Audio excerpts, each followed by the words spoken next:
Hello, my name is James O'Brien, and my presentation is about the processes that occur to turn food into feces.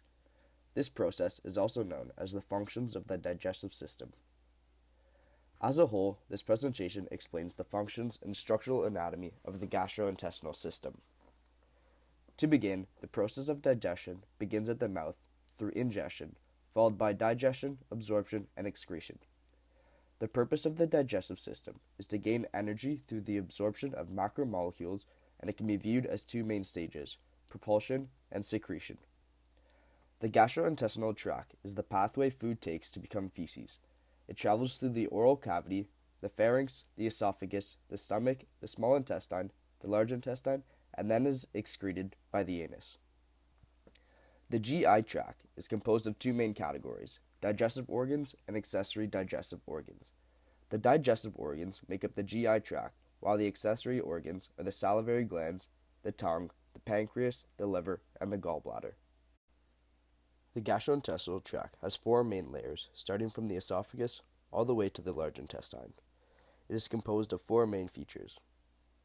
The mucosa is composed of superficial epithelium lining, the lamina propria, and the muscularis mucosae, which is the smooth muscle layer. Next, the submucosa contains dense irregular connective tissues, as well as blood and lymph vessels and nerves. The muscularis contains two layers of smooth muscle, the inner circular layer and the outer longitudinal layer. The adventita, or the serosa, both contain connective tissues with elastic fibers and collagen. These four structures surround the central lumen. They are also known as tonics that work together to supply nutrients through blood vessels, and they function to protect the organs as well as they guide undigested food through the tract. The oral cavity is the beginning process of the digestive system. It is where food enters our body and where the digestive process begins.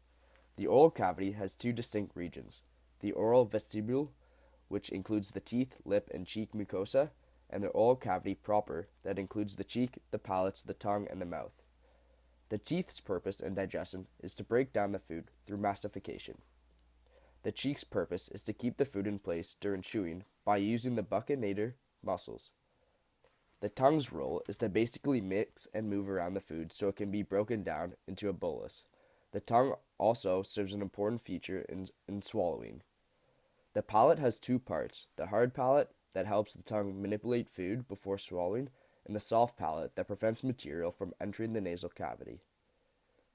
Finally, the salivary glands are a key factor as they secrete saliva, which contains many digestive enzymes. The key component in mastification is the trigeminal nerves, which uses sensory neurons to maneuver the jaw.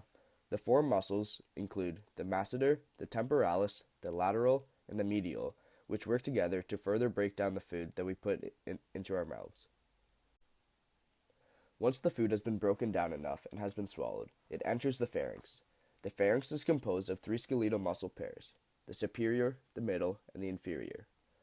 The muscles function to push the bolus down toward the esophagus, while the epiglottis is there to prevent food from entering the airways.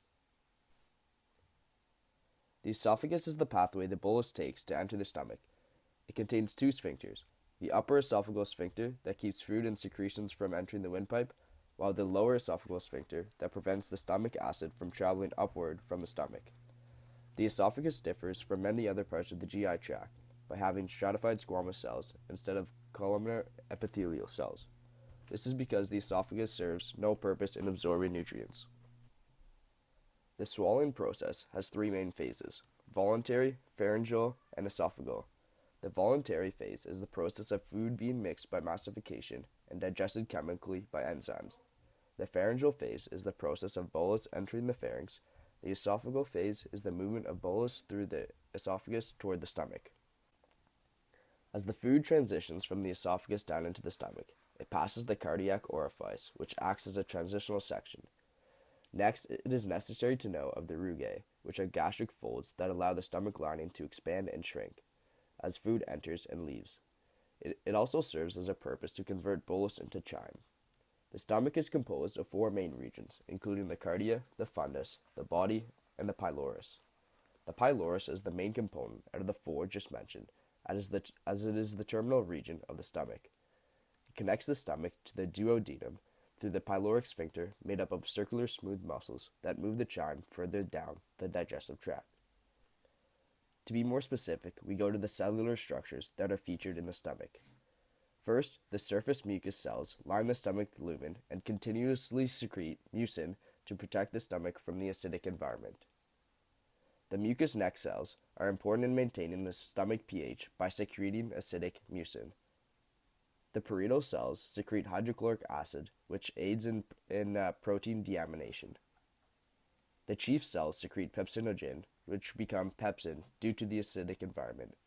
Pepsin also helps in the process of digestion proteins. Finally, the enteroendocrine cells secrete the hormone gastrin, which regulates the chief and parietal cells. Once the chyme is being done deaminated in the stomach, it enters the small intestine. The small intestine has three regions: the duodenum, the ileum, and the jejunum. They have common features such as circular folds, villi, and intestinal glands. The duodenum is the first part of the small intestine, and it attaches to the pyloric sphincter at the superior end, and the jejunum to the inferior end. Firstly, the duodenum contains many villi, which are located in the mucosa and function to increase surface area to absorb more nutrients. It is important to note that the duodenum is made up of columnar epithelial cells that allow for absorption. Next, the goblet cells of the villi contain microvilli that even further maximize surface area. The Brunner's glands secrete alkaline mucus to neutralize the acidic chyme, and it creates an environment that's favorable for the activation of the digestive enzymes. Further down the duodenum, pancreatic juice and bile are excreted by the acinar cells in the gallbladder as they function to break down lipids, proteins, and carbohydrates of the chyme. The jejunum is where most of the absorption occurs. The smooth muscles function by contraction, which mix up the chyme and increase contact with the walls of the jejunum.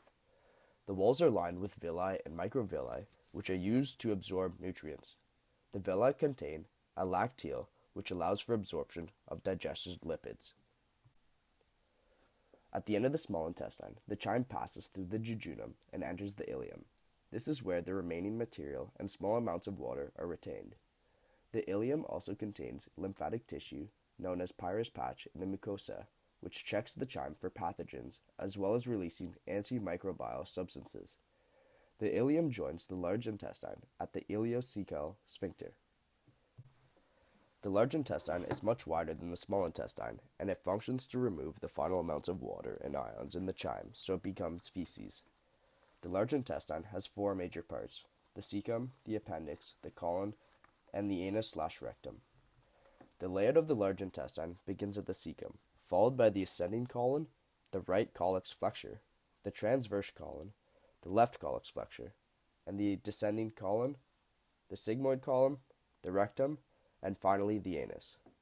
The cecum is composed of a mucous membrane that lines its inner wall and which secretes mucus. The inner wall is made up of simple columnar epithelial cells, which are essential to rapid absorption of water and salts by using aldosterone-mediated sodium uptake.